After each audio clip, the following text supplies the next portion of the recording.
a second win there for teammate, but I'm going to go ahead and throw this word out there for both teams. Disorganization. I feel like the fights were full of them, and that's why it went back and forth and went so late into the game. Yeah, I think a large part of that is the fact that they had this composition that didn't have a front line for teammate. They're trying to play around that, but that's not exactly their style. Porpoise Pops was on more of a pokey, disengaged champ. And then on Complexity's side, I just think it was lack of vision control in some parts, and then they kept giving up dragons still. Like, the dragon control is absolutely abysmal.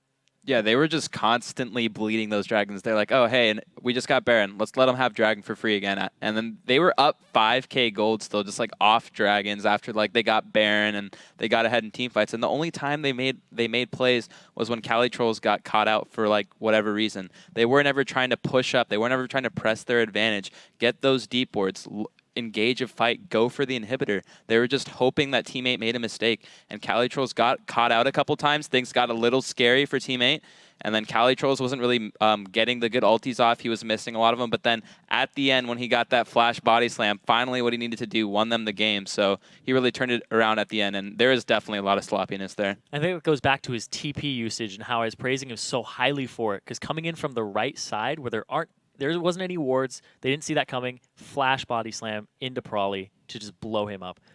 Perfect execution there by Cali Trolls in the final moments. You definitely have to hand it to Cali Trolls as the playmaker of Team 8. So I want to now go back and look at the picks because Complexity had the opportunity this time to counterpick into that Gragas. They chose Renekton, Zion. Is that what you go with against Gragas, or were there other options? I think he definitely could have went for the Lulu pick. The thing with Gragas is ever since he got nerfed, he has huge mana issues. You saw Cali Trolls, he was constantly at like 10%, 0 mana, like the whole lane. And with Renekton, he was able to go up like 40 farm, and that was great, but he needed to press his advantage. You saw him going aggressively for the blue buff. He should have been getting into the jungle, getting those deep wards. He should have been pushing his advantage into mid. As that tanky Renekton, he went full tank items. You can easily dive that mid lane on that Tristana. You don't even have to dive her, just pressure the tower, because if you're Renekton, you fall off so hard late game. You saw him. He was just kind of like a meat shield, and you need to kind of just go mid, go bottom, like go for dragons. Look for the objectives with your early game advantage, and he didn't really do that as much as he could have. There was definitely a struggle by both teams to engage. You already commented, Zirene, on the fact that teammate, their only engagement came from either a good hook or by the Gragas ultimate, which he was throwing out pretty liberally there. And then on the side of Complexity, you have a Renekton who's trying desperately to flank, and there were whole minutes at a time where we're watching him try and chase down these slippery AD carries and such. And for that reason, we weren't able to see either team ever get a clean engage in the way that they wanted to. Yeah, I really did like the fact that they had the Kha'Zix paired with the double AD carry, because he's just able to poke and set up the Black Cleaver stacks and throw out his W constantly so that people can't actually close that distance. And Renekton, he's just going to walk at you. He needs the slice to get the dice in that extra distance, but West wasn't getting it because they're keeping him far away. You have the Gragas Qs on top of that as well. We do have to jump into the first replay because I feel like this first replay at 37 minutes, 37 and a half minutes into the game around the Baron pit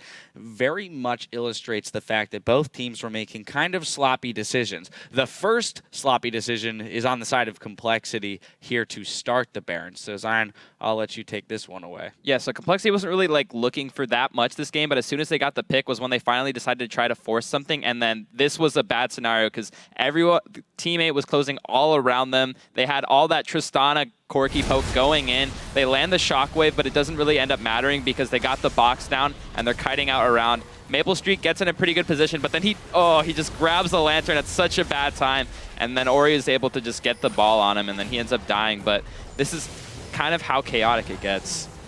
Yeah, and probably actually flashed to help close that distance to get the ball right on top of it.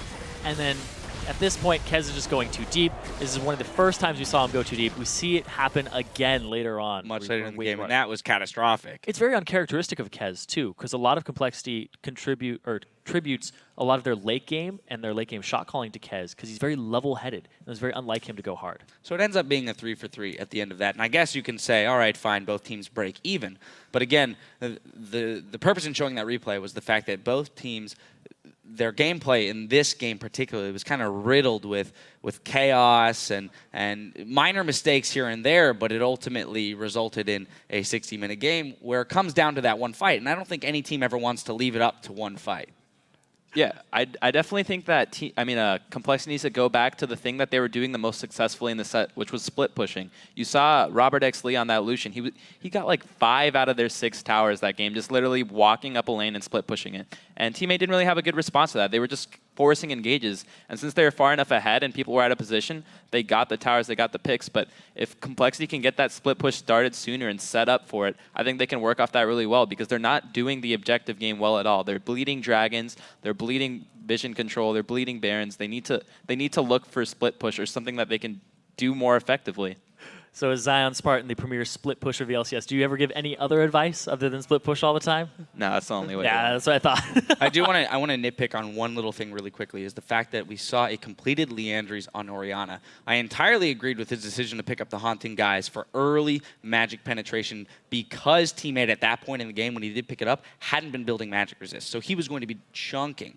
But at the time he decided to build the Liandry's, we saw Banshee's Veils across the board. We saw a Locket on Thresh. At that point, I would have sold the Haunting guys and gone straight for a Void Staff. I think it would have been far more effective and possibly changed the outcome of a few of the fights. Yeah, he eventually did do that. Probably also did fall behind in CS over Slushy, who he had a big lead over in the mid game, but they didn't push those types of advantages, which was a problem with the Renekton. It was a problem with the lead that they had because their bottom lane was getting shoved in, and that was completely in teammates' favor.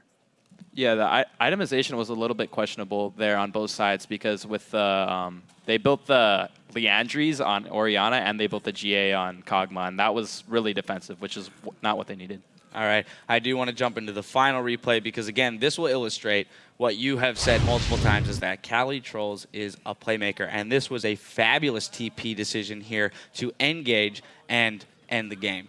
Zirene, I'm going to let you handle this one. All right, so Cali_Trolls, he's always known for his TP positioning here, but these wards are always set up by his teammates. So he comes in from the side and... drop the beat. Okay, there it is. So he comes up here, uses his body slam flash to close distance, but we're going to... That plays so good. No, we got to go back It's just too much to handle. You know yeah, that's... Blew our mind, blew our Gragas system. play was ridiculous. That doesn't mean we can't. Yeah, it doesn't mean we can't talk about it though. Yeah. He did have a fabulous flash body slam engage there, which basically, I mean, I guess like 60% to zeroed because they were all at about 60% health there. But it was that first pop of the GA, which forced Complexity to defend at that point. They're like, oh no, one of our members went down. Now we have to fight this. Yeah, and the fact that those AD carries are just pelting away at people while all of that is happening, when you're holding, like, you're trying to hold your ground against AD carries, it's extremely difficult. So you want to close on them or retreat, but they didn't want to give up those extra GA kills. Quickly, Zion, because we need to move on to the next game. I want to get your thoughts on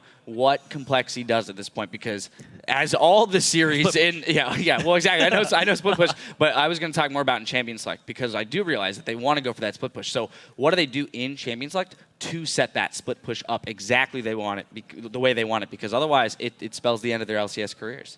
I think them having that better bottom lane was huge for them, especially in the first game when they had that Lucian lane and they were pressing their advantage hard. I think they need to go back to having a bully lane bottom because they were bullying Dodo and Maple Street.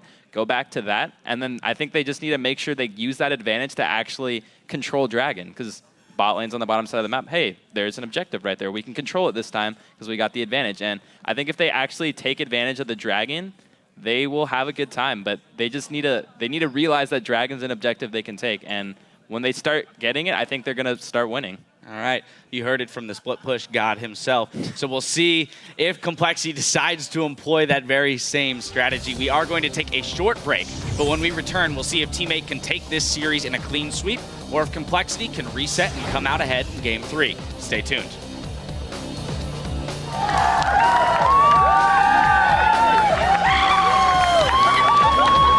Not going to stop the safeguard.